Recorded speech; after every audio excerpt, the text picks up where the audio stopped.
en los márgenes, política y poder. Estamos en la cuarta sesión de este intenso seminario de 5 días, el penúltimo, y tenemos una presentación de temas muy interesantes el día de hoy. Queremos recordar a las y los que están con nosotros en el espacio virtual que hay un formulario para que lo puedan llenar para cuestiones de listas y constancias. Y aquí en el espacio físico, pues recordar que están las listas en la parte de afuera.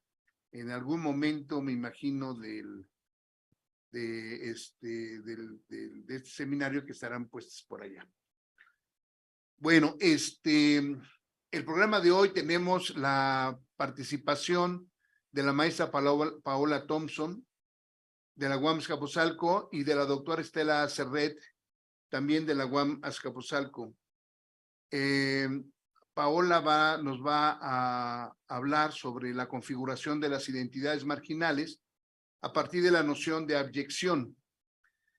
Y la doctora Serret nos va a hablar del papel de la violencia en la conformación de las identidades de género. La manera como vamos a organizar esta sesión, vamos a dar 20 minutos, entre 20 y 25 minutos, con flexibilidad, para que no se sientan restringidas, para cada una de las intervenciones. Y después de las dos intervenciones abriríamos entonces una ronda de preguntas y comentarios en las rondas que sean necesarias para también tener las respuestas de las conferencistas. Así que voy a leer las semblanzas de nuestras dos participantes. Paola Thompson Rubio estudió la carrera en Sociología y la maestría en Filosofía en la UNAM. Sus líneas de investigación se enfocan en violencia de género y estudios sensoriales. Durante el 2016 realizó una estancia de investigación en Madrid, en el Departamento de Filosofía de la UNED. Trabajó 3 años en el CIDE como asistente de investigación de la Dirección de la División de Estudios Jurídicos. Entre sus publicaciones destacan implicaciones simbólicas del desollamiento de mujeres en la zona conurbada de la Ciudad de México, publicado por el Centro de Estudios de Género y de la UNAM, y La escritura de la secretaria, un ejercicio femenino sintiente, en la revista Digitum. Actualmente realiza su doctorado en Sociología en la línea de Sociología Política y Estudios de Género en la UAM Azcapotzalco, con una investigación sobre la abyección de las mujeres en la Nota Roja, bajo la asesoría de la doctora Estela Serret. O sea, la asesoría no de la Nota Roja, sino la asesoría de Paola Thompson. Bueno, digo, la aclaración, ¿verdad? Eso es de ahora la semblanza de la doctora Serret. Es doctora en Filosofía Política por la Universidad Nacional de Educación a Distancia de Madrid, maestra en Ciencia Política por la UNAM, licenciada en Sociología por la UAM Azcapotzalco, profesora investigadora titular de tiempo completo en el Departamento de Sociología de la UAM Azcapotzalco, especialista en temas de identidades de género y de teoría política feminista, sobre los que cuenta múltiples publicaciones, libros, capítulos de libros y artículos. Muchísimas gracias, Paola y Estela, por estar con nosotros este día.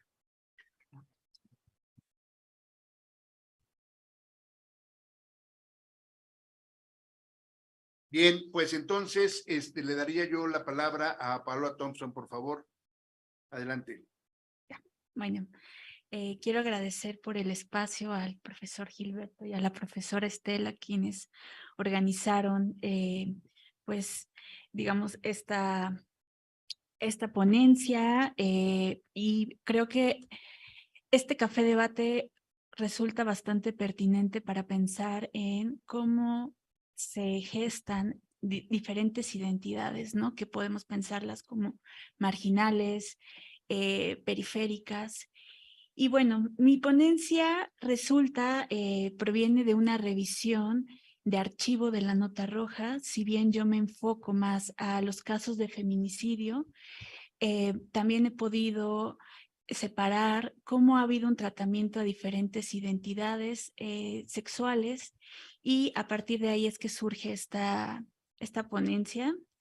Y bueno, quiero hacer una acotación de que voy a hacer un gran uso del término de abyección, ya que pues esto me sirve para dar un orden a cómo se da el proceso de marginalización. Si bien pensamos que hay identidades periféricas o marginales, el concepto como tal de abyección me ayuda para ver cómo se da este desplazamiento, ¿no? Para poderlo entender. Y bueno, con eso comenzaría que quiero exponer aquí un esbozo de cómo opera la abyección a través de un género periodístico que conocemos como la Nota Roja, porque considero que es un medio que saca a la luz secretos de la sociedad, entendido como lo escondido, lo obsceno. Pienso que esta prensa ilustra claramente el tratamiento de ciertas identidades de género a través de sus imágenes en relación con el texto. Y a su vez, esto permita abrir caminos para un análisis crítico sobre cómo presentar diferentes identidades bajo valores como dignidad e integridad. Y bueno, comenzar a pensar en el término de abyección nos remite principalmente a su etimología, la cual proviene de un vocablo entendido como abiquio, con diferentes significados como tirar, arrojar, dejar de lado. También puede ser entendido como envilecer, rebajar algo. El sustantivo abyectus significa algo como despreciable, vil, humillado, postrado, dicho con negligencia o banal. De esta forma podemos ver que existe el adjetivo como abyecto, que es una condición, ser abyecto, pero también existe la operación de hacer abyecto a algo. Para Butler, la abyección, en principio, cito, supone y produce un terreno de acción desde el cual se establece la diferencia. Entonces, cuando nos referimos al concepto de abyecto, es importante entender que hay una experiencia entre un sujeto y una fuente de abyección. Esto produce diferentes efectos, tales como el morbo, el goce, el asco, la repulsión, la indignación. Esto en un sujeto. Por ejemplo, pensemos en los desechos corporales, los cuales pueden generar una sensación de repulsión. Esta reacción se debe a que el objeto abyecto amenaza nuestra pureza corporal. Las reacciones experimentadas frente a la materia abyecta necesariamente pasan por una distinción entre pureza e impureza. Una forma de abordar la noción de abyecto es a través de la teoría psicoanalítica, que resulta indispensable para considerar cómo opera la abyección en la constitución de las identidades. Veremos que este proceso de abyección es el que permite que devenga la subjetividad. Es decir, cuando se abyecta a aquello que no es compatible con el sujeto, es posible entonces que tenga cabida el surgimiento del sujeto. Y bien, el término de abyección fue mayormente trabajado por la filósofa y psicoanalista Julia Kristeva, quien en su trabajo Desde Poderes de la Perversión nos dice cómo procede lo abyecto. En dicho escrito nos menciona que en el encuentro de la materia abyecta, lo que acontece es una amenaza al sentido del yo, en donde dicha fuente no puede objetivarse. Es decir, es una torsión de afectos y de pensamientos que no tiene objeto definible. Una de las características del objeto es que no es sujeto ni un objeto, pero tiene característica de ambas. Por lo tanto, está entre dos estados. No puede separarse del sujeto y acecha como un objeto sin convertirse en él. Lo abyecto no puede ser reconocido como cosa, pero tampoco como nada. Este atributo de no tener forma es lo que se traduce como en una ambigüedad. Lo abyecto es tanto humano como inhumano, interior y exterior, repulsivo y fascinante. Es una mezcla entre juicio y afecto, condena y efusión.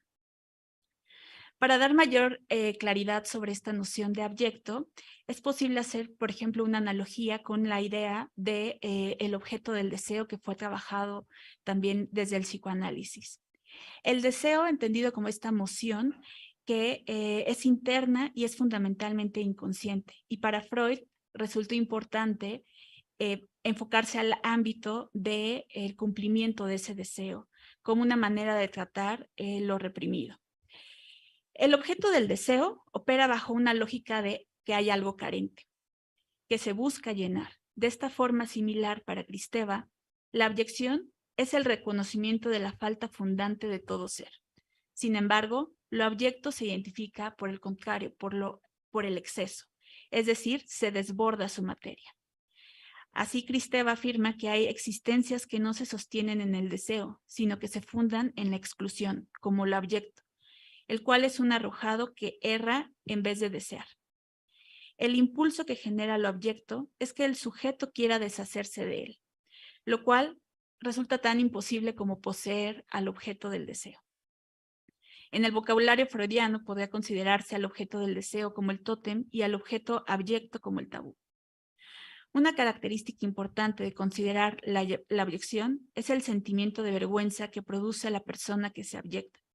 Para Gamben, la vergüenza es un acto en donde el sujeto funciona como agente de su propia desubjetivación, es decir, se da un olvido como sujeto.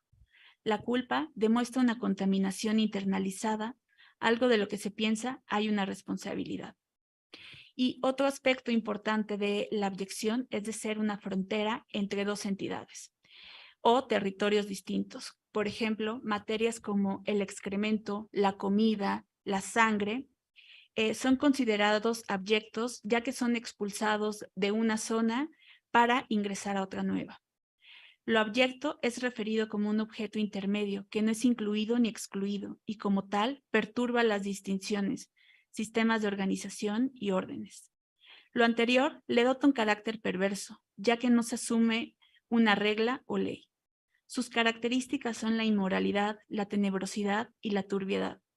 Las sustancias en sí mismas no son impuras, es decir, no está en su naturaleza que sean como tal, sino que se convierten en impuras al pasar de una frontera entre el interior y el exterior.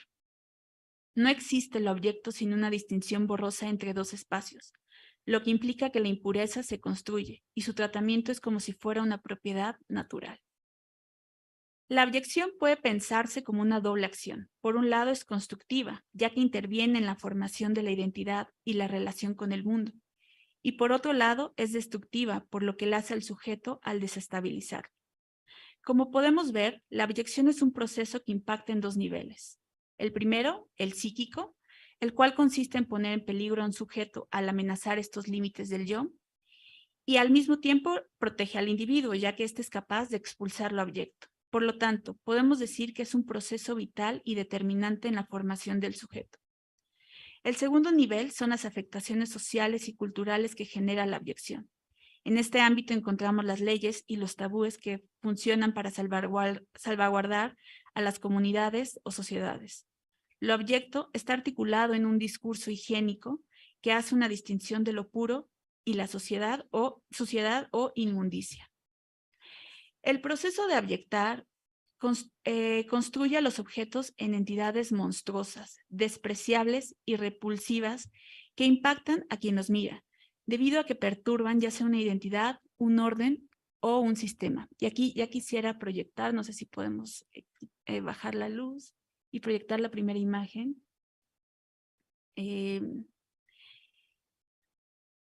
En la primera imagen que les decía, viene de una nota que era del periódico, o bueno, un diario que se llama Insólito, que era de los años 80 o 90, y aquí se contraponen varias partes, ¿no? Por una, se trata de una mujer que es de edad, pero además está la idea de la fuerza que está a veces vinculado con la masculinidad. A partir de la operación de la abyección, es posible construir un tipo de relación social donde se codifica a los seres humanos en dos grandes grupos, el de humanos y el de aquellos que no son propiamente humanos. La operación de abyección separa lo humano de lo no humano, es decir, es un límite que diferencia entre un sujeto plenamente constituido de otro parcialmente formado. Ser abyecto resulta peligroso para una misma como para los demás, mientras que la abyección implica rituales que generan estabilidad social. Una condición para que tenga lugar la abyección es el miedo al otro, lo otro en mayúsculas, aquello que me niega, lo otro radical, en la medida que me niega, me afirma. Representa un objeto atractivo, pero nos da miedo. Este miedo se dirige a ciertos individuos o grupos de la sociedad que han sido estigmatizados y marginalizados bajo ciertas diferencias. El otro es visto como una amenaza, lo que da legitimidad a su exclusión. Asimismo, la otredad es considerada como despreciable, abyecta y rechazada. La otredad se construye a partir de la diferencia radical y se marca por la ausencia de igualdad. Por lo tanto, el constructo de otredad opera como un mecanismo de deshumanización. La categoría de otredad está ligada a la abyección, entendido este fenómeno de un orden cultural y sistémico. Es decir, a través de la abyección de subjetividades, como lo que entendemos como las, los, les, otres, tiene lugar el sujeto hegemónico. Y quisiera pasar a la siguiente imagen, pensando en, por ejemplo, en este diario, cómo se presenta una marcha, es de los años 90 y fue en California una marcha homosexual.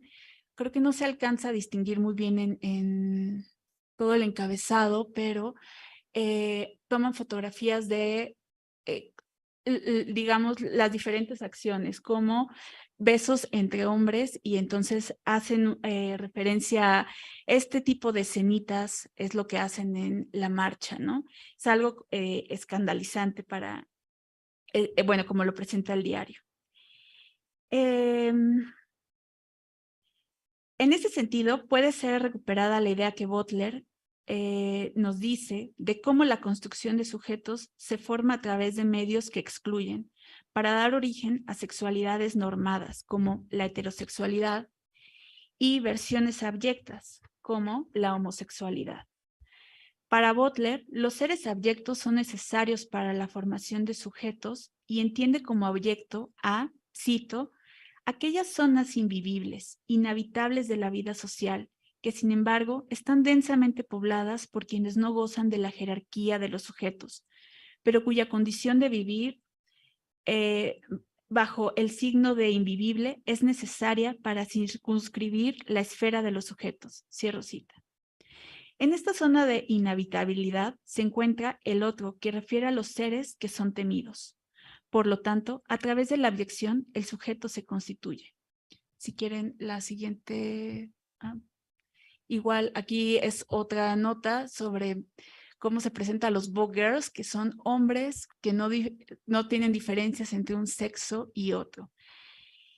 Y los seres abyectos que no parecen generalizados son cuestionados por su humanidad. La construcción de género opera a través de medios excluyentes y de una serie de forclusiones que niega la posibilidad de articulación cultural. La construcción de lo humano es una operación diferencial que produce categorías como lo casi humano, lo inhumano y lo inconcebiblemente humano. Estos sitios de exclusión limitan al humano y se vuelven una amenaza para las fronteras, ya que tienen la posibilidad de derrumbarlas o rearticularlas. Para mantener un control del sistema, las y los excluidos deben permanecer fuera de la frontera significante. En esta lógica, y coincidiendo con Butler, se marca que en la sociedad algunos cuerpos importan y otros no. Comprender la producción de los cuerpos requiere que se aborde cómo es la producción y opresión de ciertos cuerpos, como los de las mujeres, los cuerpos racializados, los feminizados, queer, ya que en ellos se han dado mecanismos de desplazamiento y abyección que rigen y sostienen los regímenes dominantes de lo visible. Un tipo de otredad que conocemos podría ser la imagen del monstruo. ¿En qué pensamos cuando nos referimos a un monstruo? En primera instancia nos podemos imaginar a una entidad temible, de la que no tenemos identificada su naturaleza con certeza. El monstruo puede ser interpretado como un límite entre lo humano y lo no humano, ya que tiene características de ambos. Es el otro que se presenta ante nuestra mirada. Lo monstruoso hace alusión a algo que ha sido parcialmente formado como humano, es decir, no está plenamente constituido. Y si quieres la siguiente imagen. Este ya es de la publicación Alarma, este periódico que pues desde los años 50 está, y su serie Mujercitos pues fue bastante conocida. En realidad estuvo muy enfocada a presentar a relaciones homosexuales en su mayoría y travestis. Y bueno, fueron viendo caso por caso, es toda una serie, la de Mujercitos, ¿no? Lo monstruoso está íntimamente ligado con lo siniestro. Lo siniestro es algo familiar que tiene un revés inesperado. Por otra parte, lo siniestro marca el deseo indebido que se realiza, lo que no acepta el orden de las cosas. Cuando una representación pasa los límites establecidos por la cultura y el lenguaje, lo que se presenta es lo ininteligible, es decir, lo siniestro. El monstruo es siniestro, dado que existe algo que es familiar, que se mantenía oculto y se nos manifiesta de pronto. La idea sobre lo monstruoso indica que el objeto está presente y tiene entre sus efectos el provocar un encuentro entre el orden simbólico y lo que amenaza su estabilidad. La abyección tiene efectos en dos niveles. De manera directa tiene una repercusión en los cuerpos reales, es decir, tiene implicaciones sobre cómo distinguimos un cuerpo humano de un objeto y cómo nos comportamos frente a cada uno. En un segundo nivel, consideramos que el miedo al otro nos conduce a pensar en los efectos sociales que genera la abyección y cómo se produce este miedo. La abyección ejerce un orden y control social. Si quieres otra imagen. Esta me pareció bastante llamativa. Es el caso de solo una persona que fue detenida y por su homosexualidad, pero además hace una descripción de lo que entienden como raros, ¿no?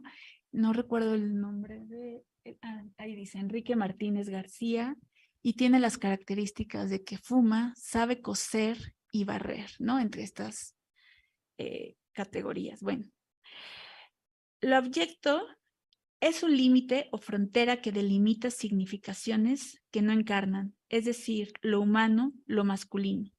No obstante, este carácter de ser límites y estar en el exterior posibilita la constitución de sujetos, los cuales están del otro lado, es decir, en el interior.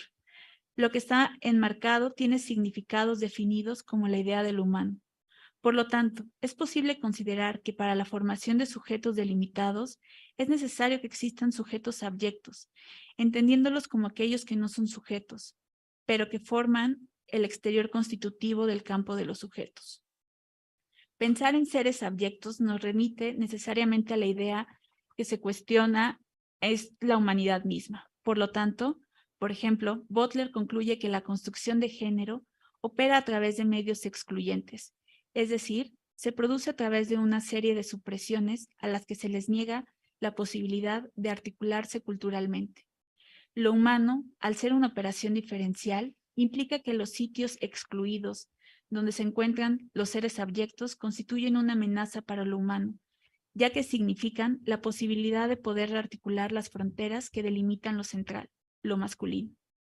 En otras palabras, los sujetos plenamente constituidos requieren de una fuerza de exclusión y abyección, en donde se encontrarán los otros que serán temidos, menospreciados, repudiados, que ya son en ese espectro amenazador para el sujeto. Por lo tanto, al existir dicha amenaza, las sensaciones que emanan hacia los seres abyectos pueden ser contradictorias, como la atracción, el rechazo, el deseo, el temor, el repudio, el morbo. Y cabría pensar desde esta ponencia cómo se resiste desde y en contra de la otredad. Hasta aquí sería.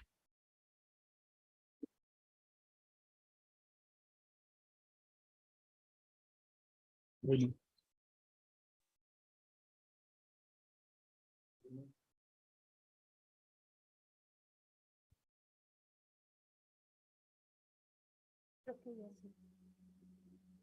¿Cómo se hace esto? Pero bueno, sí, ahí está. Pues Iba a decir padrísimo, pero como que no entra esta palabra, más bien madrísima, exposición, estimada Paola, me parece un tema muy fuerte, realmente, que además nos refleja muy claramente estos problemas de relaciones de poder y de dominación que se expresan en las relaciones de género. Este tema de la abyección desde la nota roja y a partir de toda esta teorización que haces sobre la cuestión de Judith Butler me parece muy interesante, planteando básicamente dos cuestiones. Una primera, creo, ¿por qué la abyección produce sujetos? Y una segunda es, ¿qué tipo de identidad se produce? A partir precisamente de poner un énfasis en la relación entre el yo y el otro, precisamente en el aspecto de la constitución de la otredad. Muy interesante. Bien, pues ahora damos el espacio y la palabra a la doctora Estela Serret para que nos hable sobre la cuestión de las identidades de género. Mira, estábamos hablando de esto. ¿Podríamos tener más luz? Porque no veo nada.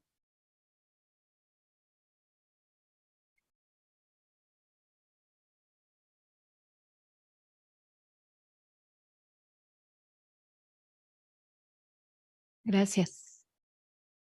Creo que no podemos. Bueno, ¿sí? Gracias. Bueno, primero, pues, me da mucho gusto estar aquí compartiendo con nuestras y nuestros estudiantes, tanto presencialmente en la sala como virtualmente, con quienes nos están viendo y escuchando. Realmente creo que es una oportunidad para que quienes estamos estudiando sociología política y estudios de género podamos conversar con quienes también están haciendo investigación en esta línea. Entonces, me congratulo de estar aquí. Le agradezco de nuevo a Sergio Tamayo pues el hecho de que haya organizado durante tantos años este seminario de Café Debate de la Cultura Política, que es ya todo un clásico dentro del campo de la cultura de la sociología política y los estudios de género en la UAM Azcapotzalco, justamente para propiciar las relaciones académicas de debate entre estudiantes y profesorado. Me da mucho gusto estar compartiendo la mesa con Paula Thompson. Bueno, quisiera antes de comenzar a hacer una confesión. Ahí dice que yo iba a hablar del papel de la violencia en la conformación de las identidades de género. Y bueno, pues yo propuse este tema hace muchos meses cuando estábamos planeando con el doctor Gilberto Morales aquí presente la formulación de este seminario. Yo dije, sí, por allá va mi investigación, hacia allá voy a llegar.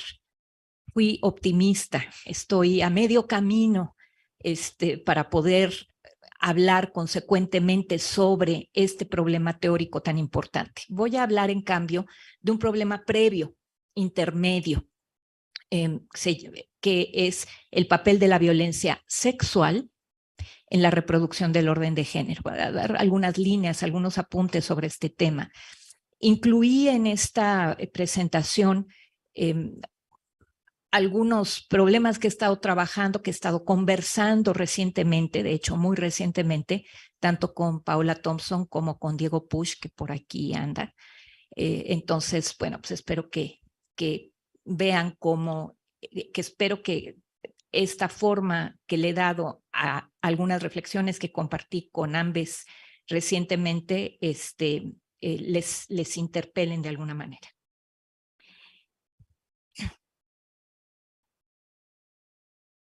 Al menos desde inicios del siglo XX, el feminismo ha denunciado a la violencia sexual como estrategia de dominación masculina.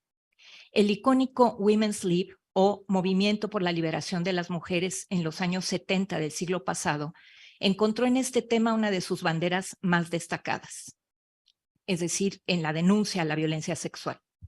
Ese movimiento, de enorme importancia en Europa Occidental y los Estados Unidos, logró colocar en la agenda pública conflictos sociales dramáticamente invisibilizados bajo una narrativa que los consignaba como excepcionales, aislados, vergonzosos, pertenecientes al ámbito privado.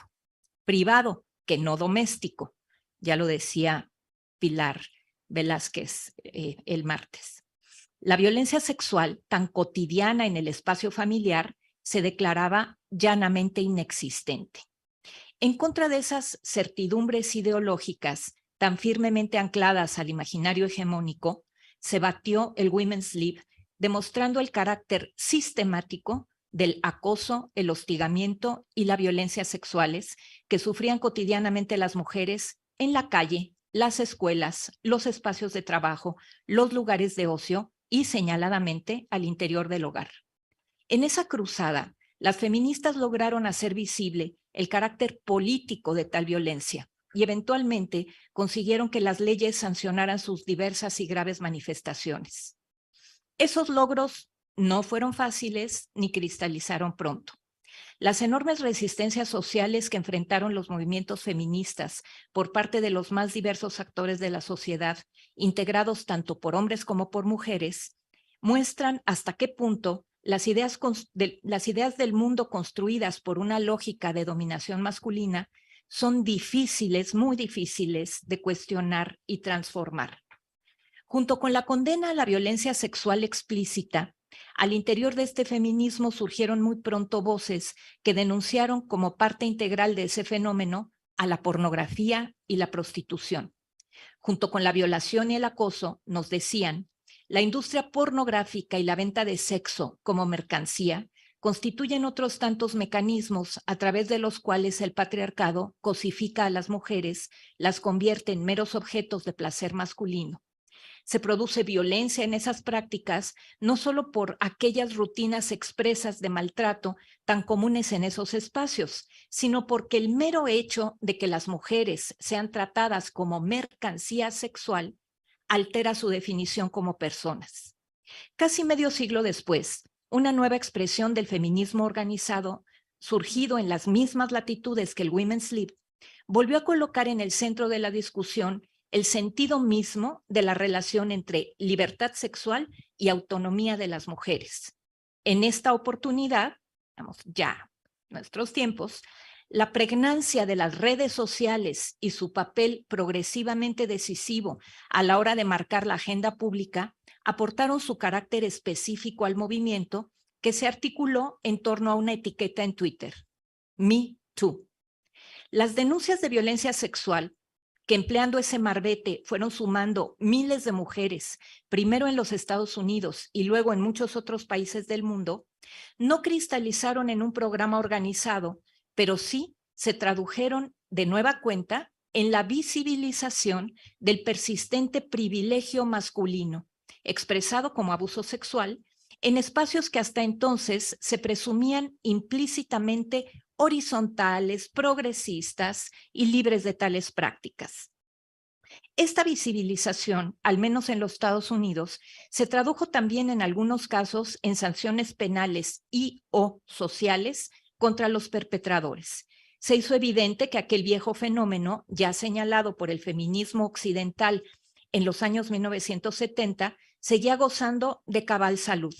Las víctimas narraron una y otra vez cómo pensaban que su caso era único. Los perpetradores les hacían creer que ellas eran responsables del abuso y, dada la posición de poder de ellos y de dependencia y subalternidad de ellas, éstas se habían convencido de que su voz nunca sería escuchada o validada.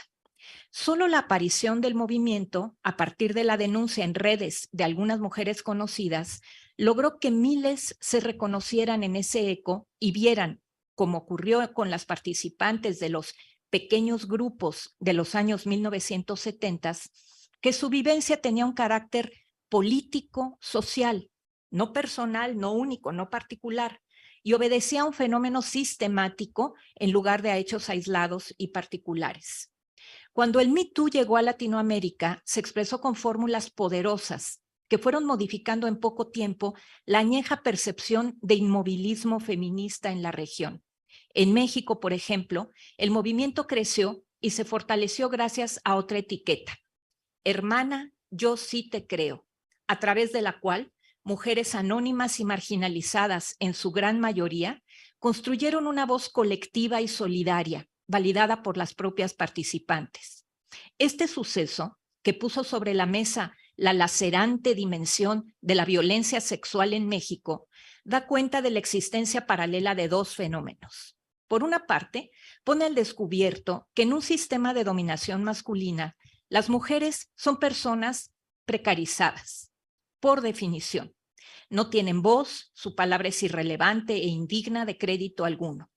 Por la otra, que a través de la acción política concertada, las mujeres se autoinstituyen en fuentes de validación de su propia palabra y con ello de autohumanización.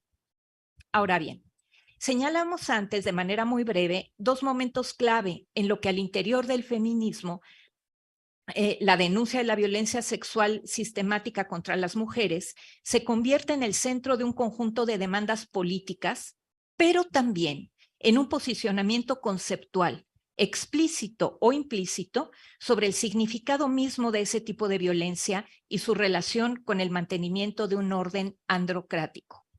Es necesario señalar que entre esos dos momentos temporales, los contextos del surgimiento del Women's Lib en los años 70 del siglo pasado y el Me Too respectivamente, afloraron corrientes intrafeministas que se posicionaron de manera distinta frente a esa narrativa sobre la violencia sexual patriarcal.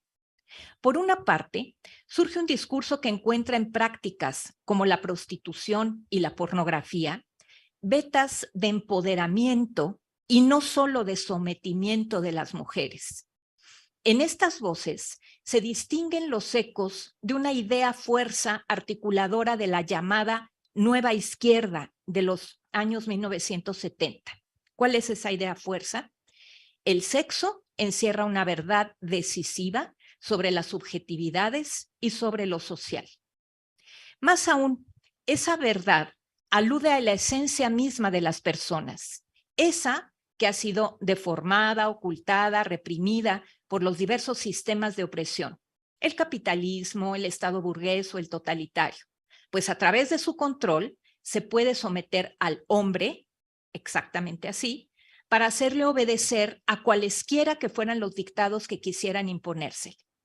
La libertad sexual, nos diría todos estos movimientos, como quiera que cada discurso la entendiera, se fue pensando progresivamente como vía para la libertad individual y social. El Women's Lib ya expresó su concordancia con esta idea, reivindicando la exploración por parte de las mujeres de su propio placer sexual, instándolas a conocer sus cuerpos y escrutar sus múltiples posibilidades de obtener placer, en lugar de seguir sometidas, nos decían, a la idea de que su sexualidad debía estar controlada por otros. Los padres, los maridos, las parejas, los hombres en general, el Estado, las iglesias. De hecho, en el marco de ese movimiento, la prostitución y la pornografía formaban parte de esos mismos mecanismos de control patriarcal. Las corrientes que discreparán sobre estos dos últimos temas, en cambio, comenzarán poco a poco a sostener que la oposición a ellos, a la prostitución y a la pornografía, reproduce un discurso burgués moralino sobre la sexualidad que estigmatiza a las que no se ciñen a las prácticas sexuales sancionadas como decentes por los códigos de la convención bien pensante. En esta línea se subrayará que hay mujeres que eligen el porno o el que insistirán en llamar el trabajo sexual, en lugar de llamarlo prostitución, porque son actividades que les reditúan a esas mujeres poder económico, autonomía y no pocas veces la posibilidad de expresar formas autónomas de placer sexual. Aunque las ideas que sinteticé brevemente arriba han encontrado su causa y sistematicidad desde hace décadas, cobraron especial relevancia en el reciente contexto de la aparición de las denuncias de violencia sexual que se organizaron en el Me Too. A propósito del gran revuelo que ese fenómeno generó en México y en otras partes del mundo, se hizo muy pronto oír una contracorriente de opinión, también autoafirmada como feminista, que puso sobre la mesa de forma sistemática las críticas que aludimos antes. Las protagonistas de esta reacción eligieron presentarse como voceras de una expresión cultural francesa del feminismo que, en contra de la expresión puritana propia, según ellas, de la cultura estadounidense, apuesta por el erotismo no regulado y transgresor de los códigos burgueses mojigatos como parte central de las prácticas de autonomía de las mujeres.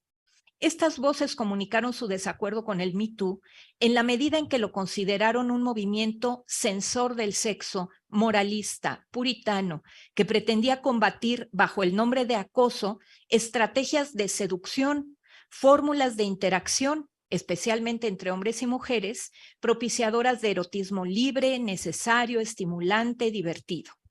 La consigna parece ser: las mujeres deben dejar de temer al universo imposible de regular de la sexualidad.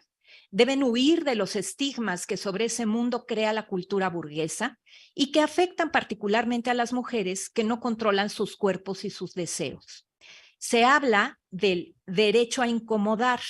Esta es una idea que hizo muy, digamos, muy conocida entre otras voces muy destacadas, la de Marta Lamas en un libro que publicó al respecto. Repito, se habla del derecho a incomodar que debe reconocérseles a los hombres en sus prácticas de seducción. Si hay que pedir consentimiento siempre, si no se puede robar un beso o una caricia, se mata el erotismo, que tiene como condición de posibilidad encarnar una dosis de lo prohibido. El ejercicio del trabajo sexual y la pornografía, sigo citando esta corriente del feminismo, otros tantos espacios en los que la práctica de la autonomía, el ejercicio del trabajo sexual y la pornografía deben reconocerse como otros tantos espacios en los que la práctica de la autonomía femenina se ejerce. Sería indebido bajo esta óptica confundir esos espacios libres con fenómenos opresivos para las mujeres, como por ejemplo la trata de personas y la explotación sexual. Ahora bien, frente a ese debate de tan importantes alcances para la definición actual de rumbo feminista, creo que debe cambiar la lógica con la que se argumenta sobre esos temas. De tan importantes alcances para... Perdón. Estoy enloqueciendo ya, oigo mi propia voz adentro de mi propia cabeza. Como trataré de mostrar, parte de los argumentos que sustentan ambas posiciones, ¿cuáles son ambas posiciones? La del rechazo, digamos, al acoso, a la pornografía, a la prostitución, o la de reconocer que en la pornografía, la prostitución se dan ámbitos de libertad y que pues el acoso en realidad no es tal. Sí, frente a ese debate. Como trataré de mostrar, parte de los argumentos que sustentan ambas posiciones se nutren de fuentes epistemológicamente ingenuas sobre el significado mismo del cuerpo sexuado y la sexualidad. Creo en ese sentido que urge profundizar en una reflexión teórica feminista sobre el papel del deseo y los cuerpos en la propia construcción del orden de género, la dominación masculina y las subjetividades que los soportan. Para ordenar esa reflexión, que no hace sino fijar los problemas derivados de este asunto y las líneas de investigación que a mi juicio estos problemas demandan, trazaré aquí las ideas fuerzas que han sido ya tematizadas por la teoría feminista y que deben ser desarrolladas para dar respuestas más adecuadas a las preguntas políticas que el debate antes referido plantea. Desde las herramientas teóricas que le brindan el psicoanálisis, la antropología y la sociología al análisis feminista, ha explicado cómo el conjunto de elementos que conjuga la abstracta noción de sexo, cuerpo sexuado, erotismo, libido, relación sexual, juega un papel clave en la construcción y reproducción del orden de género. Quizá el mejor punto de partida para explicar esta noción sea la definición de hombres y mujeres en clave de los sistemas de parentesco que configuran la columna vertebral de toda estructura social. Como lo muestra la antropología feminista, recuperando la propuesta de Lévi-Strauss, esa definición distingue a los hombres como los sujetos activos que crean relación social al vincularse entre sí. Esos son los hombres socialmente, en cualquier sociedad. Son los sujetos que activamente crean sociedad cuando se vinculan entre ellos. El medio privilegiado por el cual tales sujetos sellan sus vínculos es el intercambio de bienes transaccionales específicos, los más relevantes de los cuales son precisamente las que llamamos mujeres. En ese sentido, las sociedades con un sistema de dominación masculina, androcráticas o patriarcales, no conciben a las mujeres como plenamente humanas, sino como bienes valiosos, gracias a cuyo intercambio los hombres se convierten en tales. En ese sentido, las mujeres son, en primer lugar, objetos transaccionales que permiten los intercambios fundacionales entre varones. Ellas se distinguen de otros objetos transaccionales, por ejemplo, cerdos, cosechas, tierras, dinero, entre otras cosas, porque ellas son susceptibles de apropiación sexual. Eso es lo que las distingue fundamentalmente de otros bienes transaccionales. Lo anterior nos indica que la definición misma del término mujer implica que en términos del imaginario social patriarcal, ellas son siempre un objeto y nunca un sujeto de la relación sexual. Esto no tiene que ver con qué tan activas o pasivas se conduzcan en el terreno erótico. Tiene que ver, en cambio, con que el deseo sexual nos ubica en el terreno del erotismo solo en un segundo momento lógico. En un primer momento nos remite siempre al terreno del poder masculino.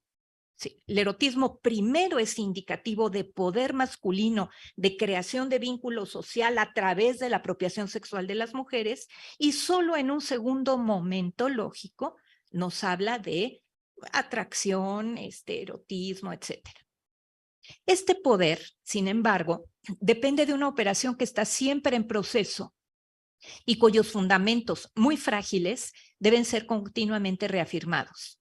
La definición misma de la masculinidad imaginaria, encarnada en los hombres concretos que crean el lazo social en cuestión. Para que alguien sea agente de construcción social, debe confirmar que puede ser hombre. Chin, ya me pasé. Pero adelante. Es decir, parafraseando a la clásica, no se nace hombre, se llega a hacerlo. Y aun esto no se logra de una vez y para siempre. La masculinidad encarnada tiene que confirmarse una y otra vez a través de acciones ritualizadas comunes. Esas acciones se producen en el marco de códigos compartidos, creados por cada forma históricamente concreta de orden de género y siempre de cara a otros aspirantes a ser hombres. El reconocimiento por parte de la ley y los semejantes es lo que valida en cada uno la masculinidad, siempre de forma inestable y provisionalmente. Esta se puede perder si fallan el reconocimiento y la validación.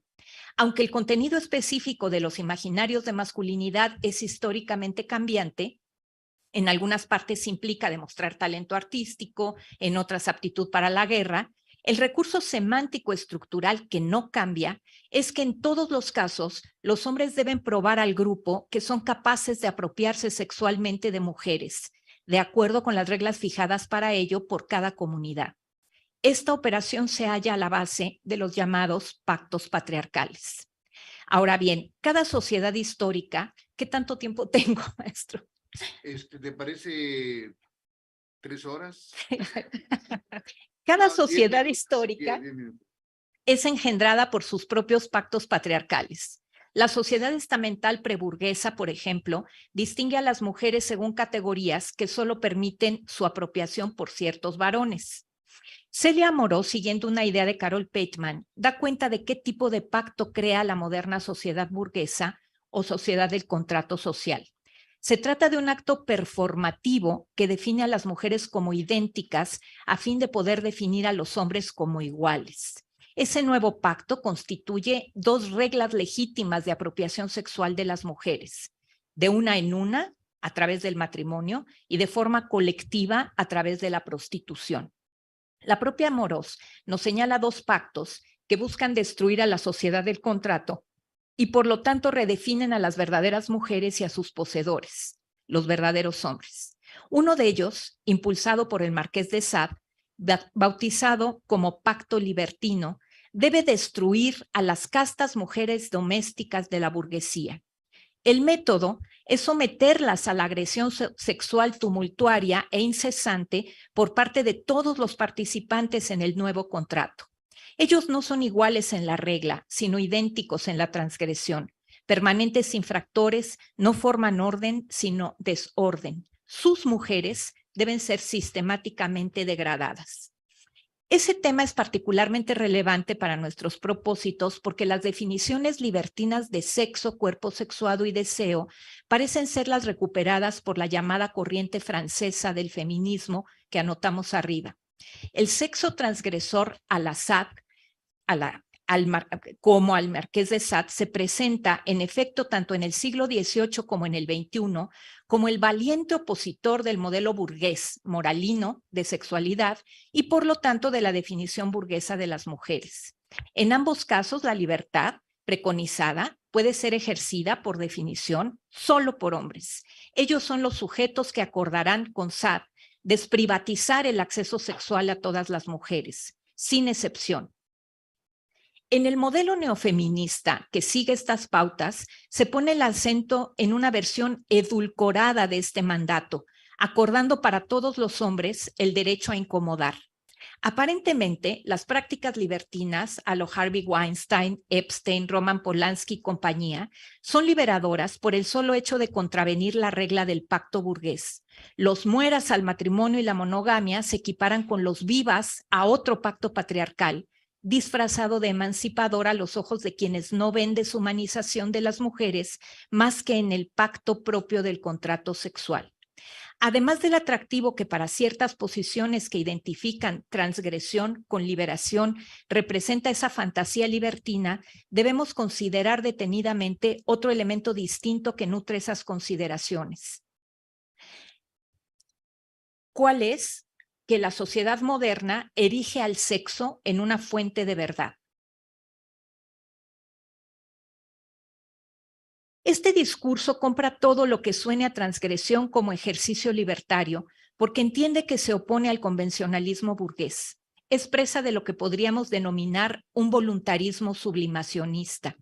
El encanto de la sola idea de transgresión es trasladado incluso a la doctrina del divino marqués. Se aprueba críticamente la idea de combate a la moralina burguesa mediante la puesta en común entre todos los hombres de todas las mujeres. Muerte a la apropiación sexual serializada, viva a la apropiación sexual colectiva. No se olvide que en esta práctica los sujetos siempre son los varones imaginarios y las mujeres son siempre los objetos de apropiación.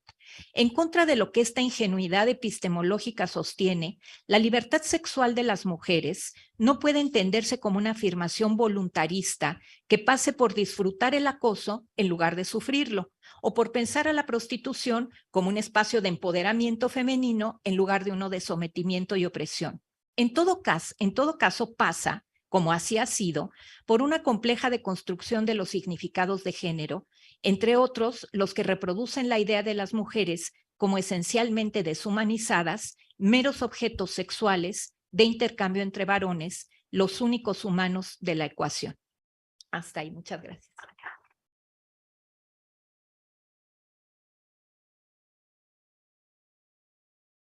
Bueno, la verdad es que tenemos dos temas centrales y complejos que nos han presentado las ponentes, en este caso la doctora Serret, que se sitúa sobre todo en el papel de la violencia sexual en la construcción de las identidades, y creo que marca algo que me parece fundamental en el entendimiento además del feminismo y del movimiento feminista. Las diferentes posturas, posiciones que existen al interior y que conforman de alguna manera también esa trayectoria y este proceso de construcción y de emancipación. Una primera que pueda tener y basarse sobre todo en esta idea de toda la experiencia de la cuestión del Me Too, y de la crítica efectivamente a la violencia sexual que falsamente se ha planteado como desaparecida en los ámbitos familiares y laborales. Y la otra corriente es intrafeministas, como señala la doctora Serret, a partir del cual tratan de reivindicar un feminismo y un erotismo transgresor. Y entonces, a partir de esto, plantea una alternativa. O sea, lo que dice, las dos son ingenuas, la alternativa es buscar una manera en que hay que entender realmente el papel del deseo y los cuerpos situados en la dominación masculina. Excelentes exposiciones, y pues ahora abrimos el espacio para sus preguntas, sus comentarios y las respuestas de nuestras invitadas. Si alguien aquí en la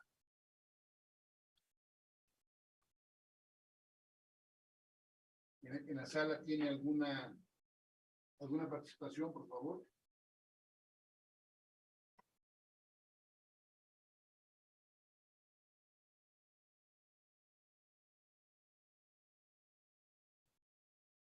Buenos días. Mi pregunta es para las dos ponentes, la maestra Paola Thompson y la doctora Estela Serret. ¿Se podría ver el deseo femenino como algo abyecto?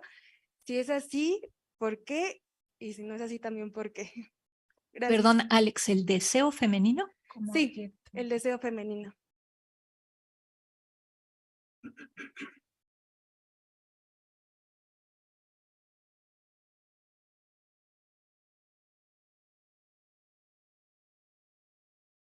¿Qué tal? Buenos días.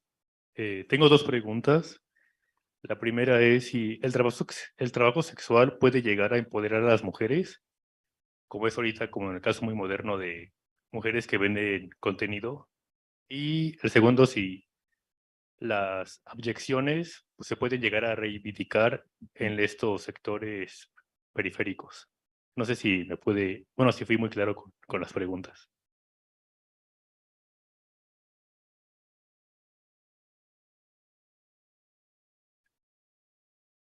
Aquí tengo unas preguntas que quisiera yo pasar de los que nos están viendo a través de los canales virtuales. Gracias. Dice Amir García para Paola Thompson. ¿Hasta dónde la cultura contemporánea y sus poderosos medios de comunicación construyen la masculinidad como algo abyecto y cuáles serían sus finalidades? Marisol Salvador, aunque creo que está aquí, ¿no? Hola, voy a leer tu pregunta. Gracias por la conferencia, Paola. ¿Y cómo se construye la identidad de mujer desde lo abyecto en la nota roja y qué efectos tiene a nivel social?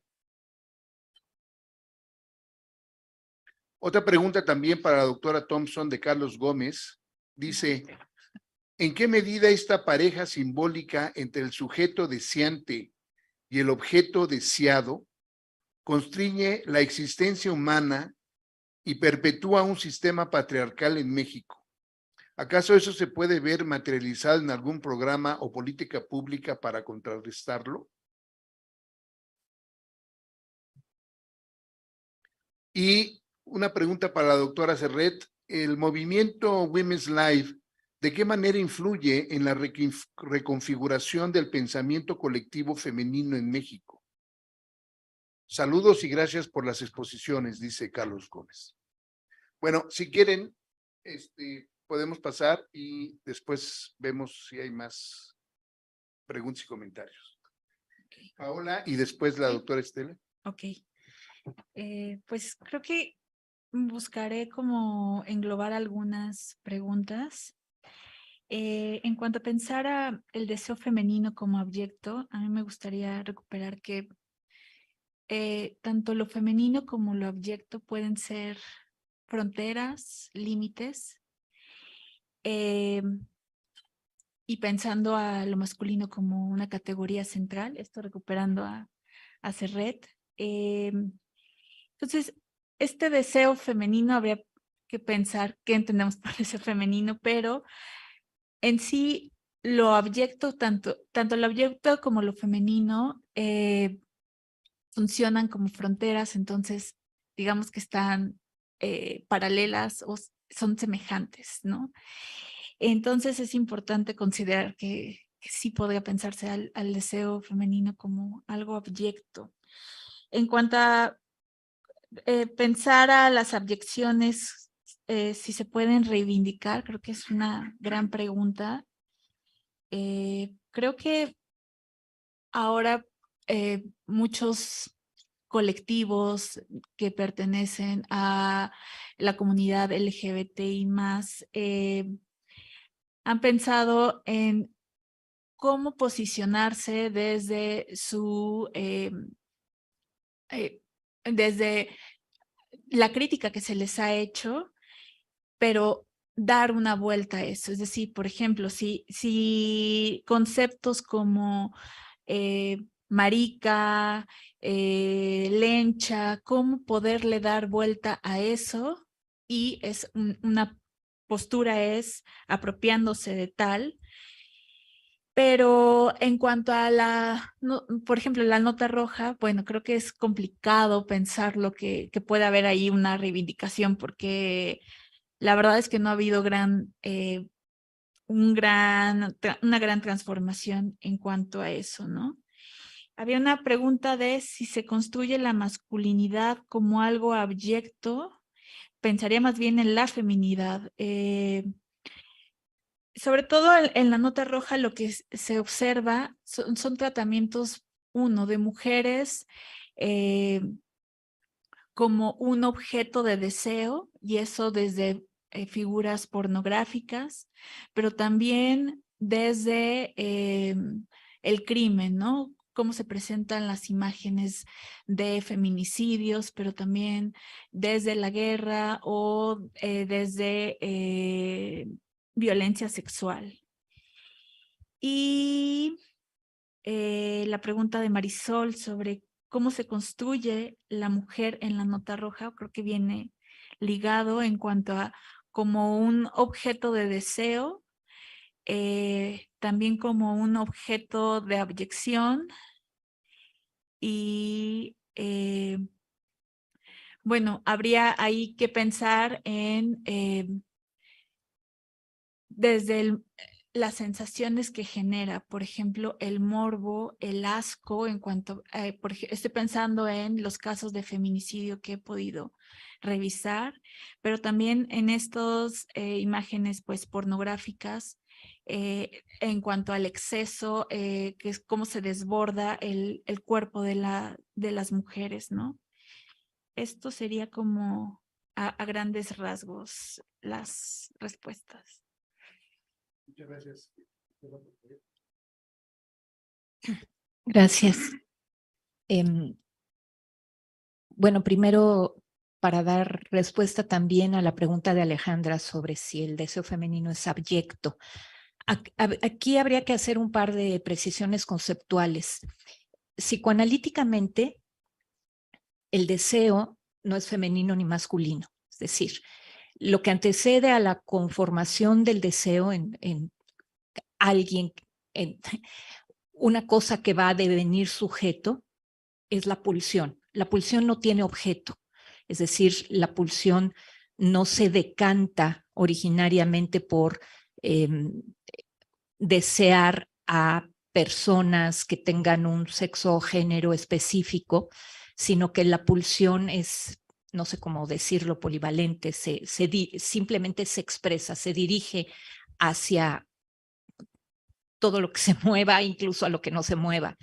La propia configuración de la subjetividad va definiendo el tránsito de la pulsión al deseo, y en ese sentido va configurando un objeto del deseo. Por ejemplo, el deseo erótico preferente por mujeres o por cierto tipo de mujeres o por hombres o por cierto tipo de hombres o por ambos o deseos fetichistas, lo que sea. Es un proceso. Entonces, el deseo se empieza a definir como diferenciando su o sus objetos. Pero esto no hace al deseo característicamente femenino o masculino. ¿Sí? La orientación del deseo se puede dar hacia objetos femeninos o masculinos. Entonces, en ese sentido, no hay propiamente dicho un deseo femenino. Sin embargo, desde otra óptica, la idea de deseo en un sentido más amplio que el erotismo, que no es una idea muy psicoanalítica, sino más bien una idea antropológica, sociológica, lo que nos dice es imaginariamente, en términos sociales, la construcción del deseo como aquello que nos lleva a actuar a los seres humanos, que es lo que nos impulsa a actuar, a transformar, a modificar, a convenir, a fraguar, a hacer sociedad, historia, etcétera, se caracteriza como típicamente masculino. ¿Sí? Hay esta idea acerca de que quién es un hombre, pues es típicamente el que es un sujeto que es deseante en la medida en que es carente y entonces actúa para satisfacer esas carencias y en esa acción crea cultura, crea sociedad, crea lenguaje, etcétera. En estas definiciones imaginarias, las mujeres no serían propiamente deseantes, sino del deseo masculino. Sería lo único que desearían, ¿no? Porque para esta lógica imaginaria que deshumaniza, que abyecta a las mujeres en tanto encarnaciones de lo femenino, pues las mujeres solo pueden desear, ahora sí que el deseo del otro, en este otro sentido, ¿no? El deseo, ser objetos de deseo masculino. Esto en términos sociológicos actuales, quiere decir reales, efectivos, no ocurre así. Las mujeres somos sujetos, somos constructoras de orden social, actuamos erotismo, actuamos deseo, actuamos civilización, construimos lenguaje, cultura, etcétera. Sin embargo, estos imaginarios son muy poderosos en la conformación de lo social, de las instituciones sociales y de las interacciones subjetivas. Entonces, para terminar con esta idea, ¿hay algo de abyecto en lo que se entendería como deseo femenino? Sí, desde esta perspectiva imaginaria, sí, porque quedaría justamente fuera de los límites de la inteligibilidad. Fernando preguntaba si el trabajo sexual empodera. Creo que mencionabas el caso del OnlyFans. Bueno, justamente lo que trataba yo de apuntar en la presentación es que por sí mismo no. ¿Sí? Por sí mismo no empodera. Vamos a ver. Muchas mujeres que acuden a mecanismos como el trabajo sexual o como crearse un sitio de OnlyFans o vender sus nudes, etcétera, dicen, esto a mí me empodera porque yo lo hago bajo mis propias premisas, estoy siendo autónoma, yo elijo realizar estas actividades y además obtengo un ingreso muy superior al que podría obtener haciendo otro tipo de trabajo, ¿no? Entonces, allí hay una percepción de empoderamiento, por ejemplo, económico, de la idea de que se están ejerciendo decisiones autónomas. El problema es que aunque estas decisiones puedan surgir de la propia idea de yo lo decido, yo soy autónoma, etcétera, persiste el hecho de que estas acciones no se llevan a cabo en un marco social ausente de estructuras de poder masculinos. Es decir, hay un significado social de la prostitución, de la venta de sexo y de la pornografía que sí se puede deconstruir sin lugar a dudas, eventualmente podrá ser cambiado. Incluso muchas de estas acciones puede ser que lo estén deconstruyendo y cambiando, pero lo que no podemos pensar, y ahí es donde radicaría una lógica hasta cierto punto ingenua, es que basta la propia voluntad, ¿sí? Se llama voluntarismo, ¿sí? Basta la propia voluntad para cambiar el significado de una práctica que no es individual, sino social. ¿Me explico? No es la mera acción. Jean-Paul Sartre le llama a esta idea voluntarista la mala fe. Lo que Sartre nos dice es, hay mala fe cuando la persona no reconoce que tiene poder allí donde lo tiene y en cambio finge que tiene poder allí donde no lo tiene. Voy a poner un ejemplo que sacado del propio Sartre, ¿no? Cuando Sartre dice, esta idea del esclavo que dice, pues sí, a mí me ha esclavizado un amo o estoy encerrado en una prisión, pero en realidad soy libre porque mi mente nadie la puede aprisionar, ¿sí? Es un acto de mala fe porque traduce en términos voluntaristas ingenuos lo que pues realmente no hace sino negar la existencia objetiva de una relación de opresión del amo hacia el esclavo o la esclava o de las paredes de una cárcel, ¿no? Ahí hay una estructura objetiva que se elige no ver y con esa supuesta elección, entonces parece que ya logramos deconstruir la estructura objetiva que nos limita. No quiero decir con esto que no existan ya de hecho procesos que estén deconstruyendo el orden de género y en esa medida que es muy probable que ciertas fórmulas de ejercicio del trabajo sexual por determinados grupos de mujeres no sea algo que esté contribuyendo a deconstruir estos procesos. Pero pasar de allí a pensar que por mi sola decisión de decir esto yo lo elijo, no me es impuesto, en realidad estoy destruyendo una estructura de dominación que me precede y que me objetiva. Digamos que hay una brecha muy grande entre una cosa y otra, ¿no? Entonces, la respuesta no es sí o no, la respuesta es, en principio no. El solo hecho de que alguien elija ingresar al trabajo sexual o abrir una cuenta de OnlyFans o comerciar con su propia sexualidad siendo una mujer, no la empodera ni la libera. Tampoco necesariamente quiere decir que todo lo que defina esa práctica vaya a estar determinado por el sistema opresivo, ¿sí? Hay cosas que se están moviendo en medio de todo esto. No hay una respuesta fácil. Había una pregunta del público que nos ve, no registré de quién, que nos preguntaba cuál fue el impacto del Women's Lib en México. El Women's Lib o Movimiento por la Liberación de la Mujer, como se le llamó en México, que surgió básicamente en Estados Unidos, tuvo muy poco impacto en este país.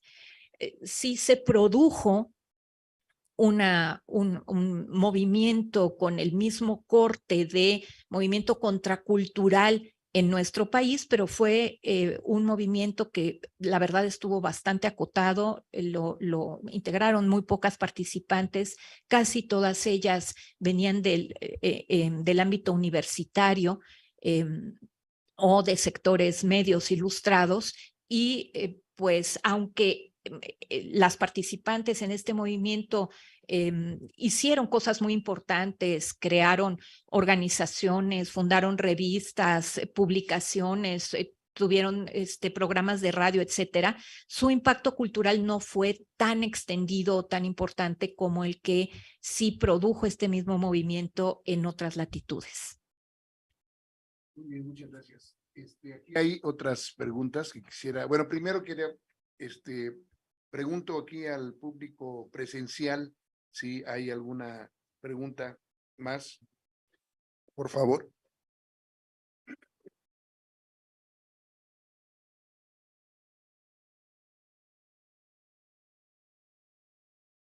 Gracias.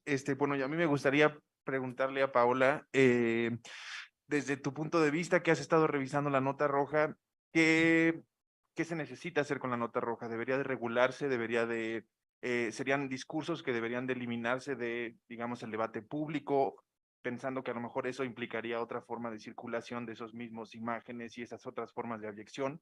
Pero a partir de la revisión que has hecho, ¿qué opinión tienes sobre qué hacer con la nota roja? ¿Regularla, mantenerla, censurar ese discurso, etcétera? Va por ahí la pregunta. Gracias.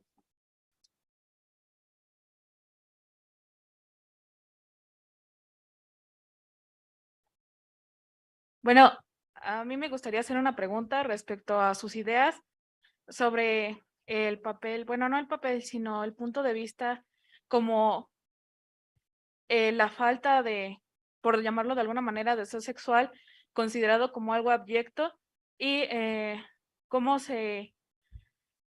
también se pueden estructurar algunas, no solo relaciones entre géneros, sino la misma identidad de género relacionada con la falta de estas necesidades sexuales, por así decirlo. Cuenta la relación de la violencia contra la negación de que no puede considerarse la existencia de que no haya estas necesidades que conforman estas identidades y relaciones de género.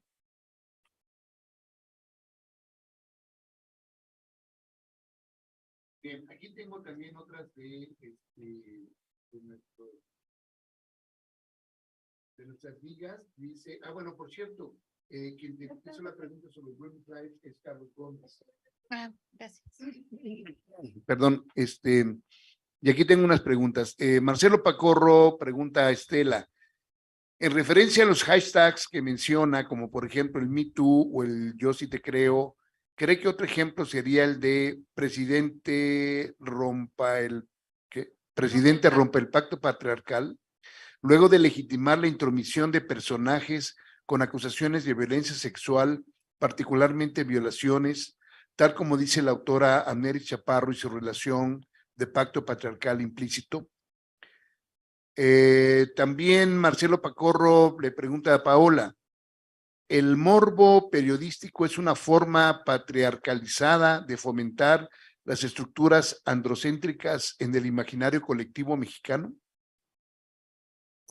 Y finalmente, Raúl Ruiz pregunta a la doctora Serret lo siguiente, algo habías comentado, pero quizá se pueda subrayar alguna cosa más. Dice, plataformas como OnlyFans, ¿usted considera que siguen siendo abuso sexual o una victoria para el empoderamiento de la mujer, como a veces se señala, bajo el argumento, entre otros, de que el beneficio económico en estas plataformas es para la o el dueño del cuerpo y ya no para él o la dueña de la marca o medio que publica?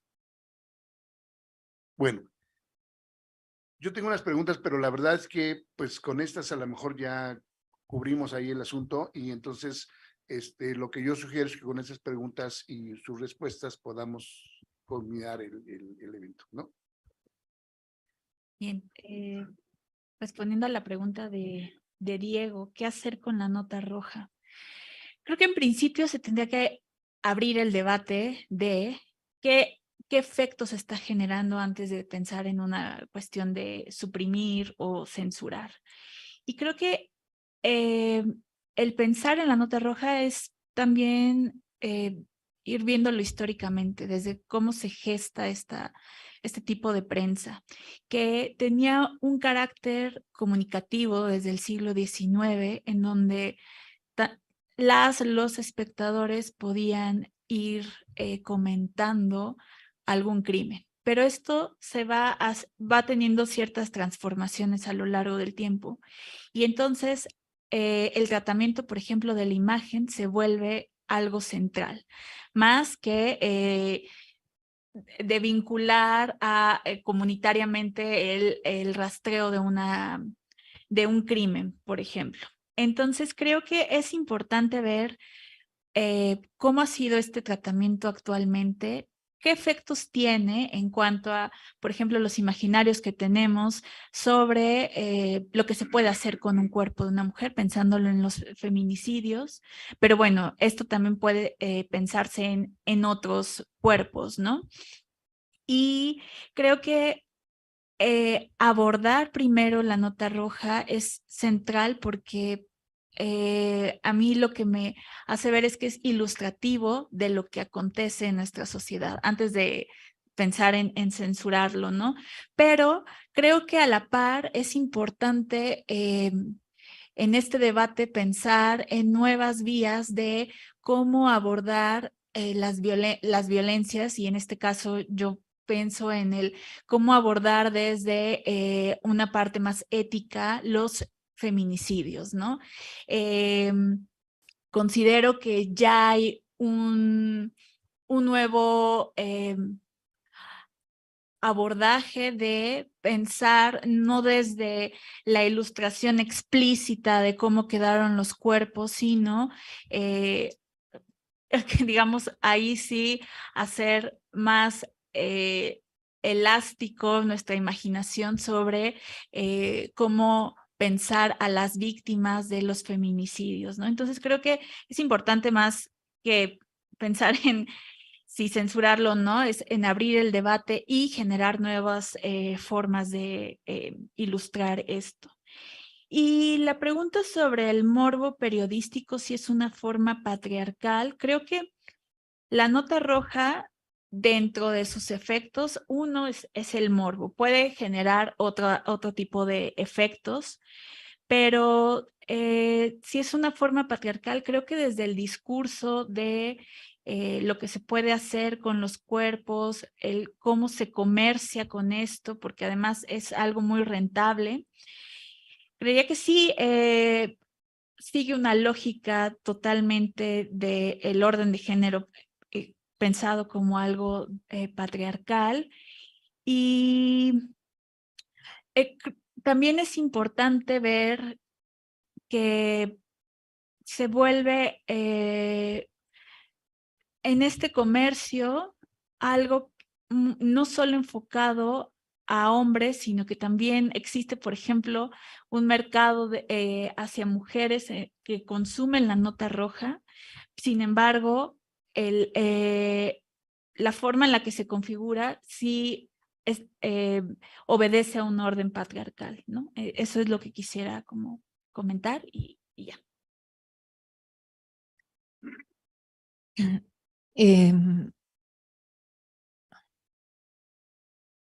Había una pregunta de una compañera acá atrás que no si es un nombre. Si entendí bien la pregunta, esta hacía referencia a, creo que no necesariamente a la idea de abyección, sino a la idea de la estigmatización, me corregirás si lo estoy interpretando mal, de las personas asexuales en nuestros contextos. ¿Tiene que ver con eso? ¿No? O sea, claro, el asunto tiene que ver básicamente con nuestro contexto cultural, algo sobre lo que ya no di lectura a mi ponencia porque me estaba alargando muchísimo, tenía que ver justamente con el tema de cómo la sociedad occidental moderna, es decir, un cierto tipo muy específico de sociedad, es una sociedad que se construye en torno a esta idea de que en algo que se llama el sexo, la construcción de una idea del sexo, que es una idea densamente cargada de significados que nos remite a un montón de cosas, hay una verdad fundamental del sujeto, de las interacciones, de las relaciones sociales, ¿no? Entonces, la sociedad moderna, bueno, Foucault es obviamente una de las referencias clave para la tematización de esto, pero también la historiografía feminista con un montón de autoras y autores que han dado cuenta de cómo surge esta obsesión por encontrar una verdad en algo que se llama el sexo en nuestra sociedad desde el siglo XVIII europeo, nos indica justamente que entre uno de los efectos de esta convención se encuentre el hecho de que sobre todo movimientos progresistas o ideologías progresistas identifican la noción de liberación con hipersexualización, ¿no? Hay una identificación. La verdad del sujeto radica en el sexo, en su sexualidad, en su deseo y en sus prácticas sexuales. Nos liberamos, por ejemplo, teniendo prácticas sexuales autónomas, autodecididas, que no gobierne el capitalismo o el patriarcado o el Estado sobre nuestras prácticas, eso nos va a hacer libres. Hay toda una formulación cultural que construye esta idea y de alguna manera una obsesión por hallar esta verdad del sexo. Uno de sus efectos tiene que ver con eso, ¿no? Si se sospecha de alguien que no tiene suficientes prácticas sexuales, entonces pues, esa persona carece de prestigio, entidad, sobre todo, curiosamente, en sectores más progresistas, ¿no?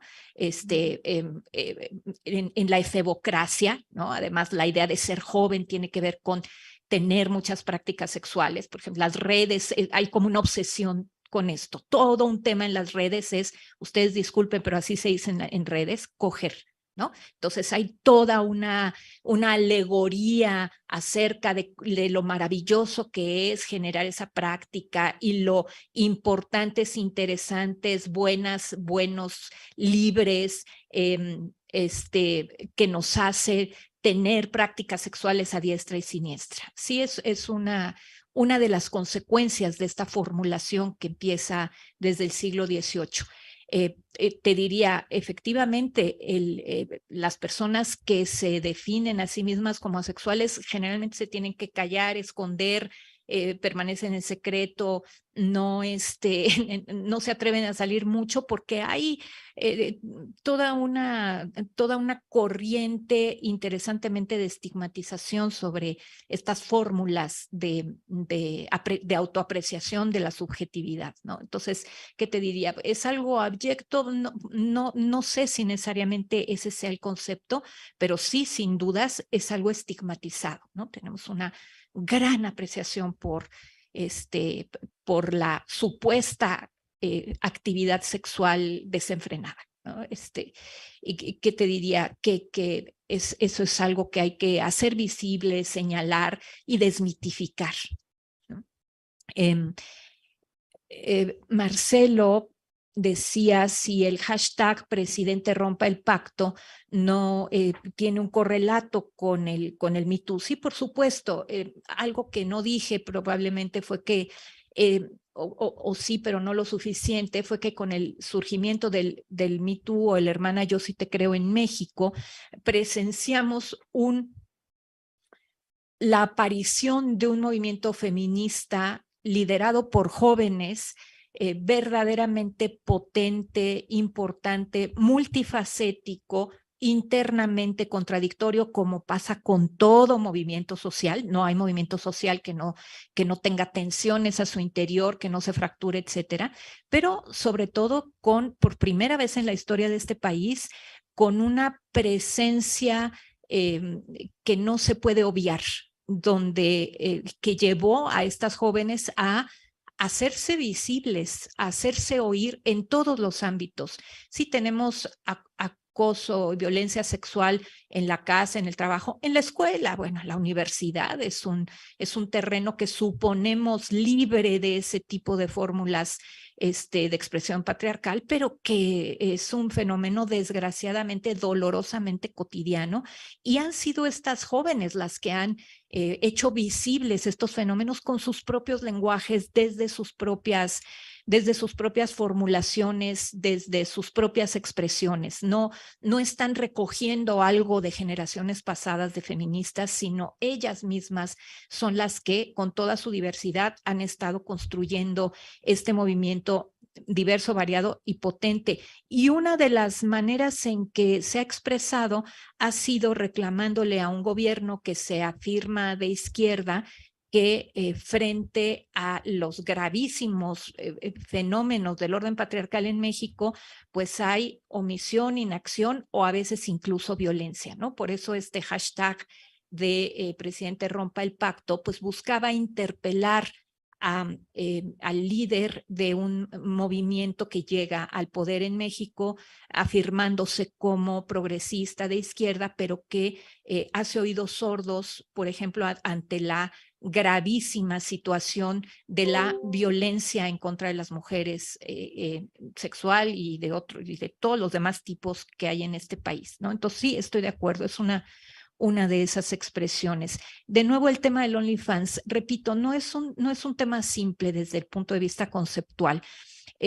Sí, el hecho, hay un empoderamiento económico porque ya no haya una persona intermediaria entre las mujeres, y repito, las mujeres. El fenómeno de la prostitución, la pornografía sexual que involucra a hombres es un fenómeno conceptualmente distinto. Por eso estoy hablando solamente de mujeres. Mujeres trans, por supuesto, también, no solo mujeres cis. Es un fenómeno complejo. Sí puede haber la idea de hay un empoderamiento económico porque yo que decido hacer estas prácticas soy la que manejo mi propio dinero. Sin embargo, también hay un tema más estructural que pone límites a las posibilidades de verdaderamente entender estas prácticas como prácticas de autonomía, de rompimiento de viejos esquemas patriarcales. Seguimos en una situación en la que no es fácil para las mujeres que incluso aquellas que eligen, no que son llevadas por la trata a estas actividades, que eligen el trabajo sexual, que siguen constriñendo las fórmulas en las que pueden vivir sus vidas, construirse como sujetos, etcétera, ¿no? No hay una... estamos en un momento de definiciones. No podemos decir si es empoderante o no, es decididamente ilusorio y es totalmente opresivo. Pues no dije nada, pero... Bueno, yo quisiera aprovecharme de ustedes, ya que están aquí, para plantearles dos últimas preguntas, y para las dos, y que además yo creo que son preguntas que engloban y que con eso podemos dar un cierre espectacular a la sesión de este día. Carla Isa pregunta a ambas.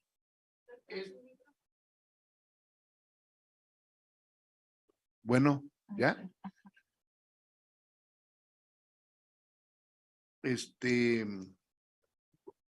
Carla Isa pregunta a ambas, ¿es necesario plantear nuevas formas de construir identidades que hagan posible y den sentido a la vida en la abyección?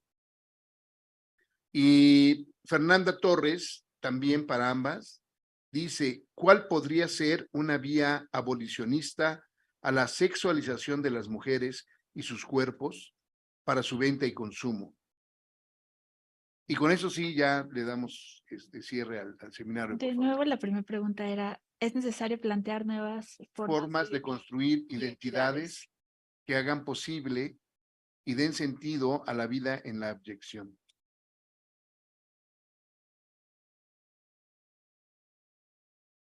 Seguimos así, Paola y Estela, por favor.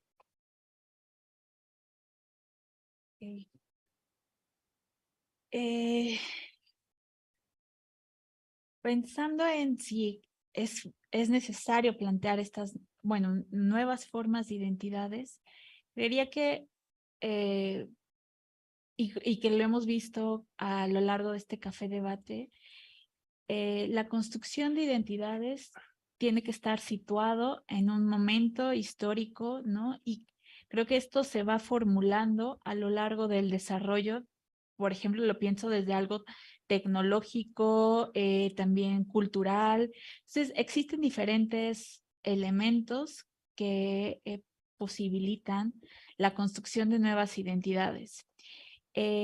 Ahora, pensándolo desde la abyección, Bueno, la abyección lo que genera es que haya ciertas identidades que se consideran como desde lo que está fuera de, lo que no está como el sujeto central heteropatriarcal, y se pueden generar nuevas identidades periféricas, ¿no? Pero creo que lo importante sería cómo reivindicar estas identidades que vayan planteando que estos límites, estas fronteras se vayan desdibujando y que no quede el centro de manera tan estable y tan cerrado, ¿no? Creería que eso es como lo más importante de considerar esto, y a ver qué dirá Estela. Ups.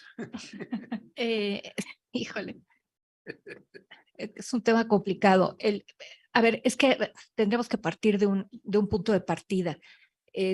No se construyen identidades voluntaristamente, ¿sí? No podemos decir vamos a diseñar una identidad u otra.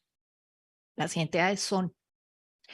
Lo que se hace, digamos, donde sí interviene la voluntad y no el voluntarismo, es en el diseño de un mundo político que dé cabida a fórmulas de expresión identitaria que de hecho existen, es que ese es el tema, ¿no? Que de hecho existen y que pues puedan existir como cualesquiera otras, teniendo derechos, estando humanizadas, las identidades de las mujeres, cis y trans, las identidades de personas que salen de los esquemas normativos, las personas racializadas, las personas con discapacidad, las personas que expresan su erotismo de una manera distinta del heterosexual, etcétera, etcétera, existen de hecho, no tenemos que normarlas.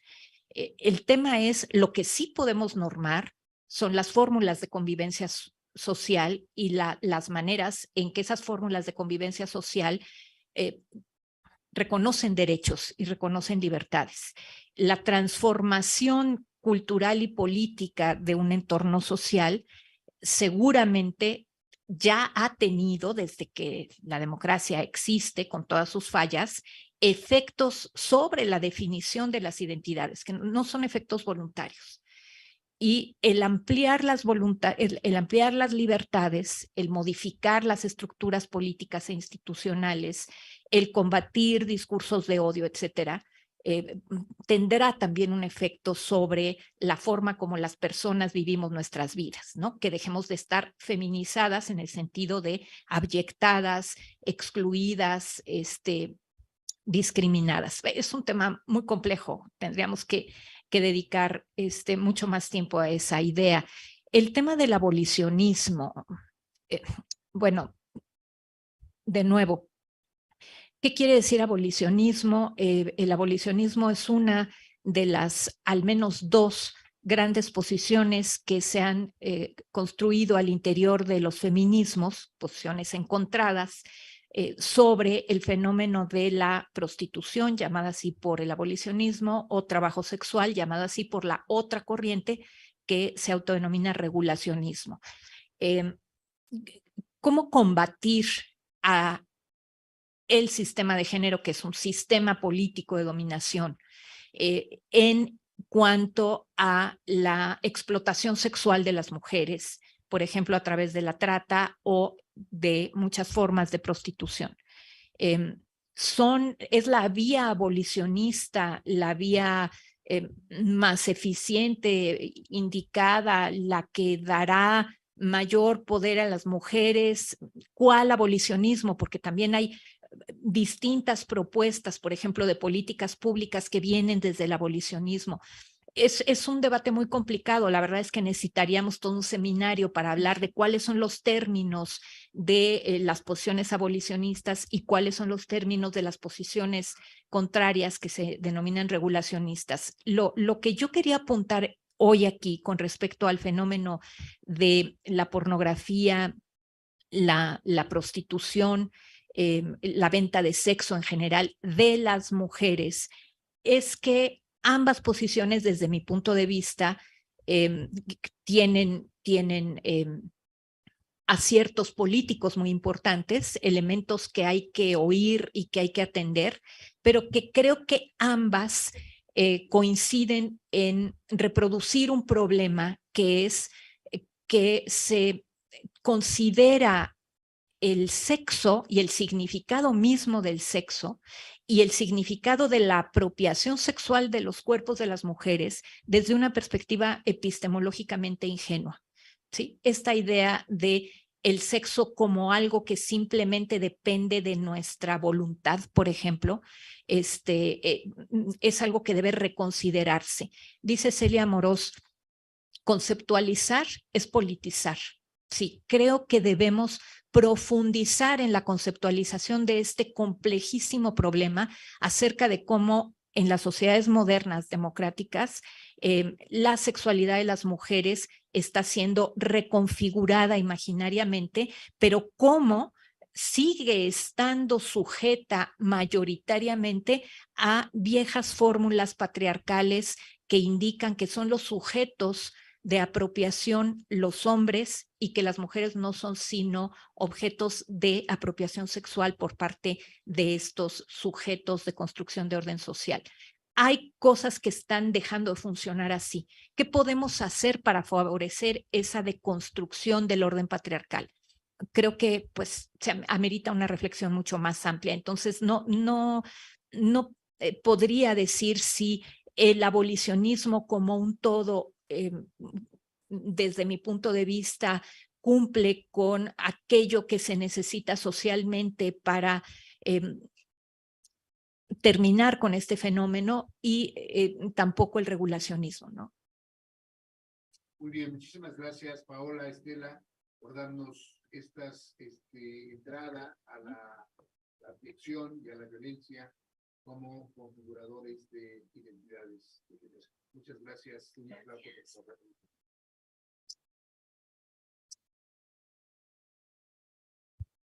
Bueno, y recordar nada más al público que, bueno, ¿no, verdad? Sí, bueno. Ya. Recordar al público que mañana, viernes 25, tenemos la presencia de la doctora Fabiola de la Chica y del doctor Gilberto Morales, del Instituto de Investigaciones Jurídicas de la UNAM y de la UAM Azcapotzalco, respectivamente, para darnos las conferencias Mujeres Asesinadas, la identidad de la víctima en disputa, y Literatura Penitenciaria escrita por mujeres, un desgarramiento del orden de género. Los esperamos mañana a punto de las 11. Gracias por su presencia.